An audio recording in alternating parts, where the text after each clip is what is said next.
కేదార్, బాధపడుతున్నావా? ఏంటి దాత్రి ఇదంతా? దీని బదులు ఒక కత్తి తీసుకుని డైరెక్ట్గా ఇక్కడ పొడి చేయొచ్చు కదా. ఎందుకు పదే పదే గుచ్చి గుచ్చి చంపుతున్నారు? నేనేమైనా కోరరాని కోరికలు కోరానా? నన్ను కన్న నా తండ్రిని నోరారా నాన్న అని పిలవాలని, మనసారా ఆయన్ని గుండెలకి హత్తుకోవాలని, జీవితాంతం ఆయన చెయ్యి పట్టుకుని నడవాలని ఆశపడ్డాను. నా కోరిక ఏమైనా తప్ప దాత్రి? ఆయన నాకు అర్థమైపోయింది దాత్రి. నా కోరిక ఇక ఈ జన్మలో తీరదు. ఈ జన్మకి వజ్రపాటి సుధాకర్ కొడుకు యువరాజు ఒక్కడే, అంతే. మరి ఈ కేదార్ ఎవరు? అలా ఎందుకు అనుకుంటావు కేదార్?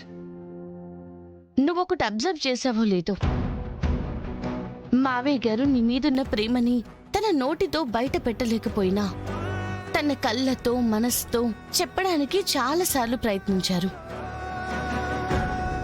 పేరుకి కొడుకైతే ఏం ప్రయోజనం చెప్పు? మావయ్య గారి మనసులో తన కొడుకు స్థానంలో ఎవరున్నదనేది కదా ఇంపార్టెంట్. పైకి నిన్ను ఆయన కొడుకుగా అంగీకరించలేకపోయినా ఆయన హృదయంలో ఎప్పుడూ నీ స్థానం ఈ ఇంటి పెద్ద కొడుకు.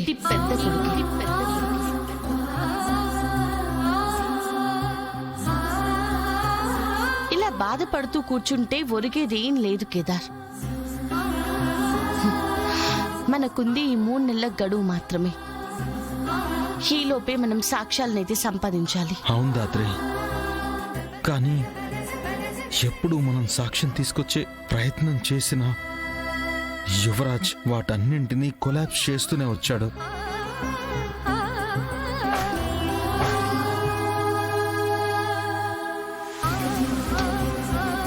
నా తమ్ముడే నాకు అడుగడుగునా అడ్డుపడుతూ ఉంటే ఇక నేను ఎలా వాడి అన్ననని ఎలా నిరూపించుకోగలను దాత్రి? నిరుత్సాహపడిపోకు కేదార్, ఇదే ఆఖరి ప్రయత్నం అనుకుందాం. అసలు మనం ఒకసారి మహల్కి వెళ్ళి ఎందుకు ప్రయత్నించకూడదు? మహలా? అవును కేదార్, ఆ రోజు మహల్లో మీ అమ్మగారి ఫోటో మనకు అక్కడ దొరికింది అంటే